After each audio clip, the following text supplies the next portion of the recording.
Il faut que j'arrête les repas copieux. J'ai du mal à la boucler. Ken Smith plaisante, mais ses journaux sont suivis par plus de 400 000 téléspectateurs. À ses côtés, un ancien pilote de la police l'accompagne dans les airs depuis près de 8 ans. Vas-y, dirige-toi vers le stade là-bas. Accident de voiture, bouchon. Chaque jour, dès 7 h du matin, le présentateur vedette fait un état des lieux du trafic. Mais aujourd'hui, c'est un autre événement qui va faire l'ouverture de son journal. On vient juste d'être prévenu qu'il y a une course-poursuite sur l'autoroute 15. Apparemment, un chauffard poursuivi par la police a abandonné sa voiture et il s'est enfui à pied sur l'autoroute. On va aller sur cette affaire.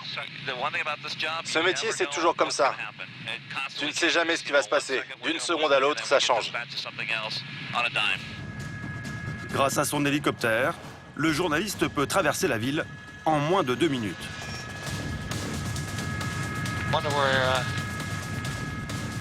On dirait qu'il y a beaucoup de dégâts. Depuis les airs, le point de vue est idéal pour filmer avec son puissant zoom. Pour échapper à la police, le chauffeur a heurté plusieurs véhicules. Il a abandonné ce pick-up gris et il s'est enfui à pied dans le parking d'un supermarché. Ken Smith annonce la nouvelle à ses téléspectateurs en direct. Et on retrouve Ken Smith en direct. Il suit une course-poursuite qui s'est terminée au supermarché. Oui, on survole en ce moment les lieux de la poursuite. On l'a loupé de peu. Ça s'est terminé ici, au supermarché. Le suspect s'est enfui à pied. Il est actuellement au 2e étage de ce parking où il a été interpellé par un officier de police.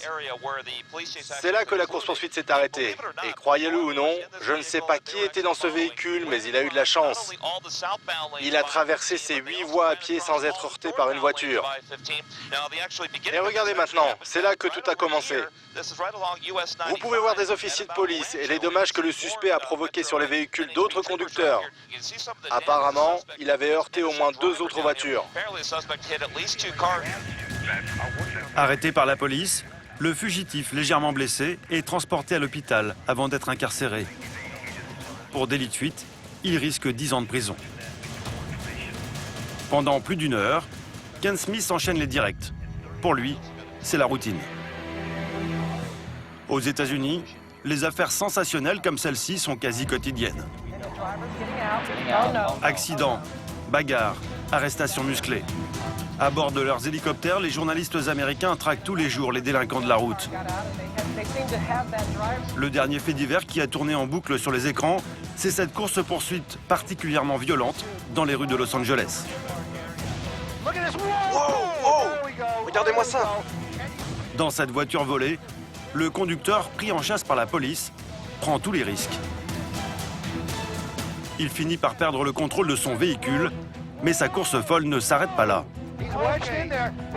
Revolver à la main, il tente alors de voler une autre voiture. Oh, mais qu'est-ce qu'il fait? Oh, il essaye de faire un carjacking! Une poursuite de près d'1 heure. Bloqué par les embouteillages à la tombée de la nuit, le fugitif s'apprête à dérober un autre véhicule quand les policiers le stoppent en lui tirant dessus.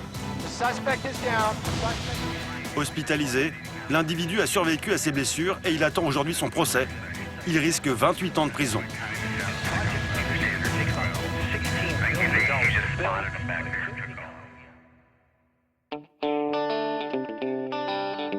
Un dédale d'autoroute, des lignes droites qui s'étendent à l'infini et qui traversent les grandes plaines ou les vallées. Des Harley-Davidson grondantes et des trucks rutilants qui dévorent le bitume sur des centaines de kilomètres. Aux États-Unis, pour de nombreux citoyens, la route représente la liberté absolue, un symbole du rêve américain.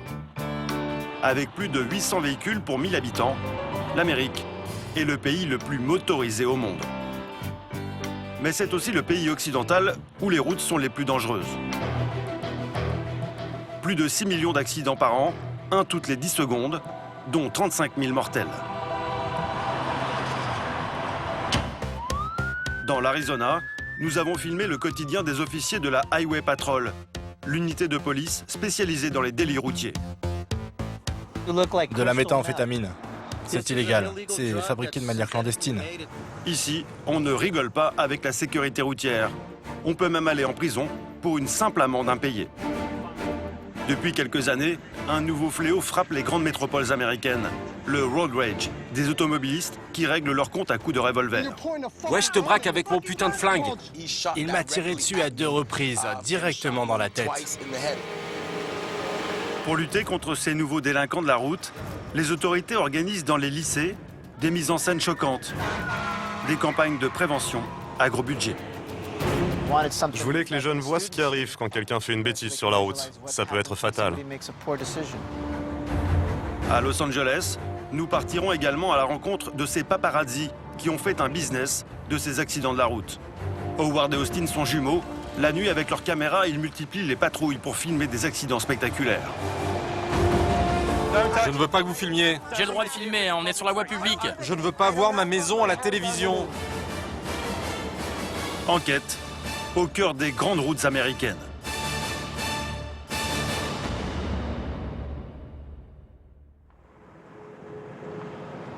Au sud-est des États-Unis, Phoenix, la capitale de l'Arizona. Plantée au milieu du désert, cette mégapole de plus de 4 millions d'habitants est entourée par 2000 km de voies, dont 2 autoroutes majeures. Des axes très fréquentés, surveillés 24 heures sur 24 par une unité de police spécialisée, la Highway Patrol. 3000 agents exclusivement dédiés à la surveillance des autoroutes.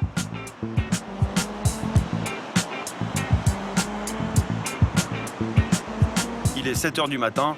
À son domicile, l'officier Tate Headley se prépare à prendre son service. Ok, c'est bon. À 34 ans, il fait partie de cette unité d'élite. Une mission à haut risque. Alors Tate ne sort jamais de chez lui sans être lourdement armé. Ça, c'est l'un de mes pistolets personnels. Je le garde tout le temps avec moi. C'est un 45. Et mon arme de service, que je prends surtout pour le travail. Il y a une lumière dessus. Je le garde à la ceinture. Il faut toujours l'avoir à portée de main. Comme ses collègues, l'officier travaille en solo. En alerte 7 jours sur 7, il garde sa voiture de fonction devant chez lui et en cas de grosse opération, toujours à portée de main, une arme de gros calibre. C'est mon fusil d'assaut. Il y a 2 chargeurs de munitions. C'est très utile car les voyous, les suspects, ils n'aiment pas ce genre d'arme. Ils ont plus peur de ça que de mon petit pistolet. En Arizona, le port d'armes est légal. Alors Tate sait qu'à tout moment, lors d'un simple contrôle, il peut être confronté à une situation très périlleuse.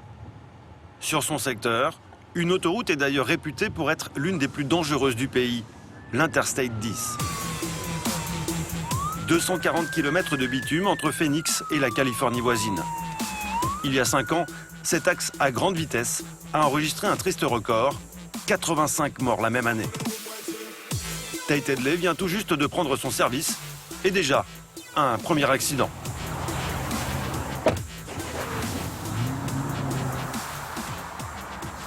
Regardez l'essence par terre. Ça vient du véhicule accidenté. Une femme de 50 ans a perdu le contrôle de son véhicule. Elle est légèrement blessée. Autour d'elle, une équipe de pompiers effectue les premiers soins. Qu'est-ce qui s'est passé? Quelqu'un lui a fait une queue de poisson. Ah ok, elle a heurté le mur là-bas? Ouais. La conductrice est choquée, mais dans son malheur, elle s'en sort plutôt bien. Une affaire vite réglée pour les officiers. Sur cette portion d'autoroute, Tate effectue chaque jour des contrôles de vitesse pour dissuader les chauffards. Et il n'a pas besoin d'attendre longtemps avant de constater une infraction.